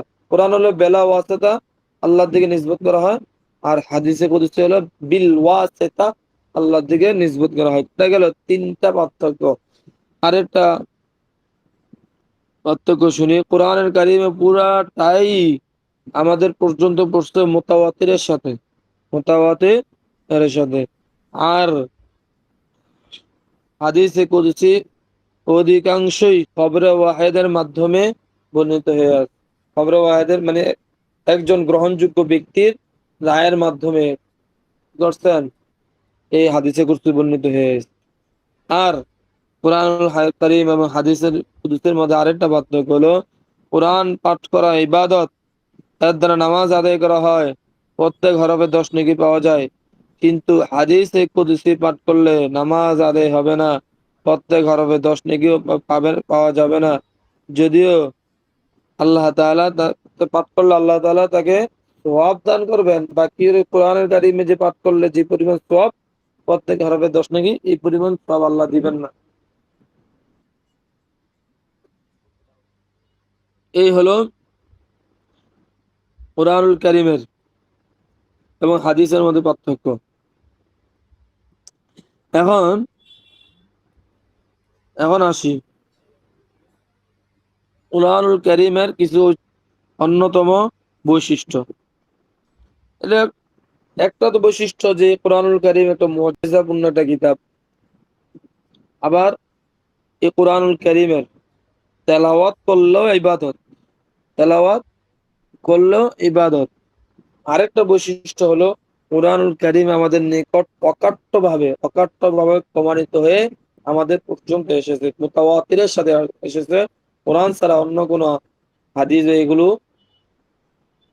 মুতাওয়াতিরের সাথে আমাদের পর্যন্ত পৌঁছতে না, সব সম্পূর্ণ পৌঁছে না, কিন্তু কোরআনুল কারীম পুরাটাই মুতাওয়াতিরের সাথে একবারে অকাট্য দলিলের মাধ্যমে আমাদের পর্যন্ত পৌঁছে। তিনটা মুজিজা। আর একটা মানে বৈশিষ্ট্য, আর একটা বৈশিষ্ট্য হলো কোরআনুল কারীমের লফজ অনুযায়ী আদায় করতে হয়। আরেকটা হলো যে কোরআনুল কারীমের প্রত্যেকটা হরফে আল্লাহ তাআলা 10 নেকি দান করেন। এই হলো কোরআনের বিশেষ একটা বৈশিষ্ট্য আল্লাহ তাআলা দিয়েছেন কোরআনুল কারীমের। যেহেতু এখন আমরা আজকে যে আলোচনা হলো, এই আলোচনাটাকে আমরা একটু খোলাসা করে নিই। খোলাসা আমরা করলে হয়তো জেহানে থাকবে। এক নম্বর আলোচনার মধ্যে ছিল যে কোরআনুল কারীম যিনি শিখবেন তিনি হলেন সবচেয়ে বেশি মর্যাদাবান। আরবি ভাষা যিনি শিখবেন তিনি হলেন সবচেয়ে বেশি মর্যাদাবান। আর এর সাথে যারা কোরআন শিখবেন তারা আরো বেশি মর্যাদাবান। কারণ দুনিয়ার মানুষ ইংরেজি ভাষা শিখলে এর মনে করে অনেক বড় শিক্ষিত, অনেক বড়, অনেক মর্যাদার অধিকারী, কিন্তু না, সবচেয়ে বেশি দামি ভাষা, আরবি ভাষার সবচেয়ে দামি কিতাব কোরআনুল কারীম। যারা তা অর্জন করে তারাই সবচেয়ে দামি। এই জন্য আমরা বুক ফুলে চলবো ইনশাআল্লাহ। আমরা উলামা ইকরাম যাদের মধ্যে কোরআন আল্লাহ দিচ্ছেন, আমরা বুক ফুলে চলবো, কখনো নিজেকে ছোট মনে করবো না। যে একজন ইংরেজি শিক্ষিত সে নিজেকে অনেক ছোট অনেক বড় মনে করে, দুইটা ইংলিশ বলতে পারলে কথার মাঝখানে দুইটা ইংরেজি বলতে পারলে অনেক বড় শিক্ষিত মনে করে, অনেক বড় ব্যক্তিত্ব মনে করে না। আর আমি কোরআন ধারণ করে আর আমি নিজেকে অনেক ছোট মনে করে চলি, এটা হতে দেওয়া যাবে না। আমি বুক ফুলে চলবো ইনশাআল্লাহ। এরপরে কোরআনুল কারীমে এটা শিখলে তো গুরুত্ব একটা, যে তার ফজিলত অনেক বেশি। আবার যদি কোরআনের মানি সহ কোরআনের লফজ মানি এবং তার তাফসীর ব্যাখ্যাও যদি আমরা শিখি, তাহলে আমাদের মর্যাদা আরো বেশি বেড়ে যাবে, আরো বেশি বেড়ে যাবে। এই জন্যই বলেন যে কোরআন শিখানো এবং এবং সেই বিষয় নিয়ে গবেষণা করা, গবেষণা করতে গিয়ে গবেষণা নিয়ে ব্যস্ত থাকা অন্যান্য এলেম শিখার মতো না। কারণ কোরআন এলেম হলো সবচেয়ে দামি এলেম। কোরআনের ব্যাখ্যা শিখা এটা সবচেয়ে দামি ব্যাখ্যা শিখা। এই জন্য এর নিয়ে ব্যস্ত থাকলা এটা সবচেয়ে দামি জিনিস। এরপরে যেটা আলোচনা করেছিলাম যে কোরআনের অর্থ কি, কোরআনের পরিচয় কি, হয়তো আপনারা জানেনই। কোরআনের পরিচয় ইত্যাদি বিষয়ে আলোচনা করলাম। হ্যাঁ, কোরআনের অনেকগুলো নাম আছে। কোরআনের একটা গেল জাতি নাম, আরেকটা হলো কোরআনের কিছু সিফাতি নাম। আবার এই কোরআন কেন কোরআনের নামকরণ করা হয়েছে এই বিষয়ে আলোচনা করলাম।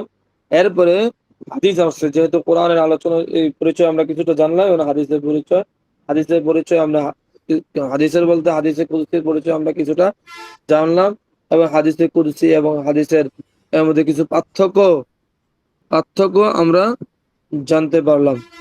আবার সর্বশেষ জানলাম কোরআনুল কারীমের অন্যতম যে কিছু বৈশিষ্ট্য, যে কয়েকটা বৈশিষ্ট্য আছে। এক নম্বর হলো যে কোরআন একটা মুজিজাপূর্ণ, আরেকটা হলো কোরআন তেলাওয়াত করলে একটা ইবাদত, কোরআন তেলাওয়াত করা একটা ইবাদত।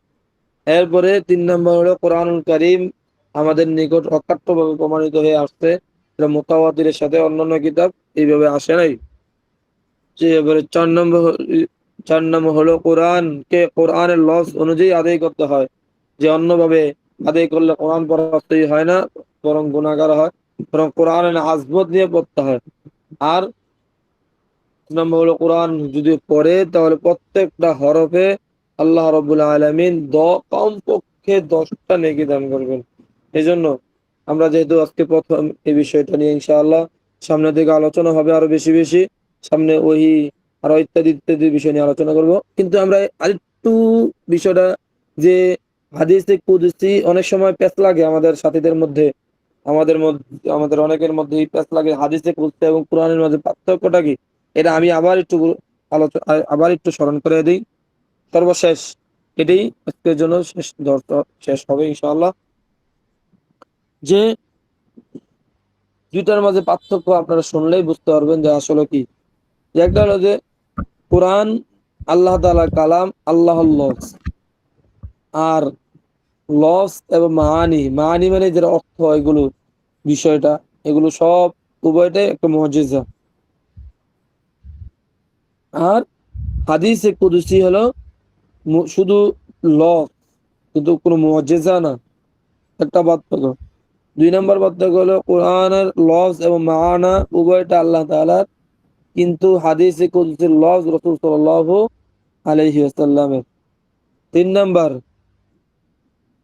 যে কোরআনুল কারীম একটা হলো বিল ওয়াসিতা আর একটা হলো বেলা ওয়াসিতা। কোরআনুল কারীম হলো বেলা ওয়াসিতা, আল্লাহ তাআলার দিকে নিসবত করা হয়। আর হাদিসে কুদসি হলো বিল ওয়াসিতা, আল্লাহ তাআলার দিকে নিসবত করা হয়।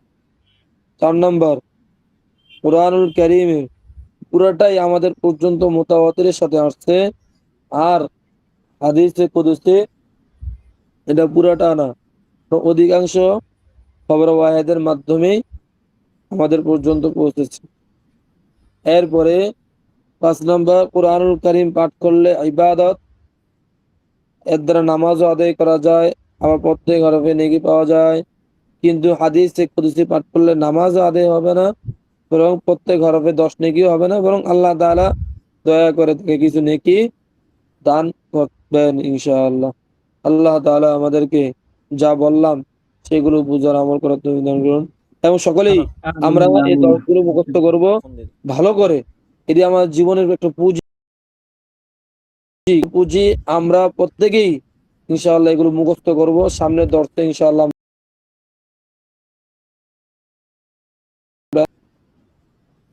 ঠিক আছে ইনশাআল্লাহ ইনশাআল্লাহ। ওস্তাদ, ইনশাআল্লাহ। জি, শুকরিয়া। জাযাকাল্লাহ, হুজুর অত্যন্ত সুন্দর দরস দিলেন। তা এই পর্যায়ে আমরা হাজিরা ডাকবো। হাজিরা শেষ হলে ইনশাআল্লাহ আমরা দরস থেকে লিভ নিয়ে নিব। সকলে একটু সময় মতো চলে আসবো। আসলে সময় তো কম, দেখা গেছে আগে আগে আসলে শুরু করা যায় আগে আগে। সপ্তাহে তো 3 দিন দরস, বেশি টাইম না।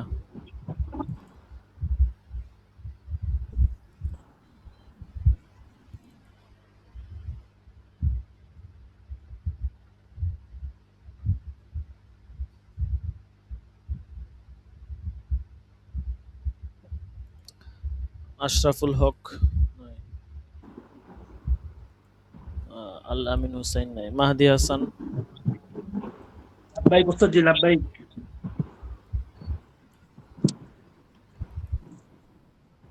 আবু বকর সিরাজি, লাব্বাইক ওস্তাদ জি। লাব্বাইক।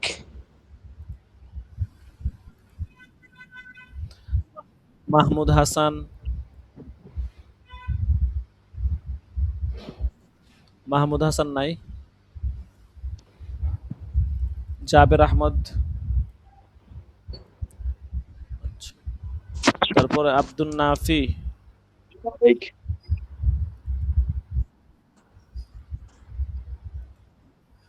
তারপর হচ্ছে উমর ফারুক, উমর ফারুক আছে নাই, মুস্তাকিম বিল্লাহ আছে,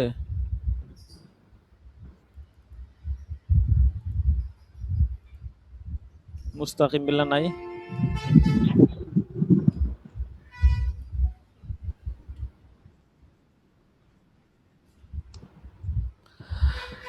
আচ্ছা ঠিক আছে, আজকে এই পর্যন্তই। আপনাদের এই উলুমুল কোরআন উসুলুত তাফসিলের যে দরস শীটগুলো আছে এগুলো ইনশাআল্লাহ আমরা দিয়ে দিব, ঠিক আছে? হোয়াটসঅ্যাপ গ্রুপে চেক করুন ইনশাআল্লাহ। সকলে ভালো থাকবেন, সুস্থ থাকবেন। ইনশাআল্লাহ রবিবার দিন দরস হবে, আমরা সকলেই যথাসময়ে দরসে চলে আসবে। আসসালামু আলাইকুম ওস্তাদ জি, দোয়ার আসসালামু দরকার। আলাইকুম ওয়া রাহমাতুল্লাহি ওয়া বারাকাতুহু। ওয়ালাইকুম আসসালাম ওয়া রাহমাতুল্লাহ। জি, জি। আগামীকাল প্রোগ্রামে আইসেন। চলে চলে গেছে মনে হয়। আচ্ছা, আচ্ছা ঠিক আছে। জি, আসসালামু আলাইকুম।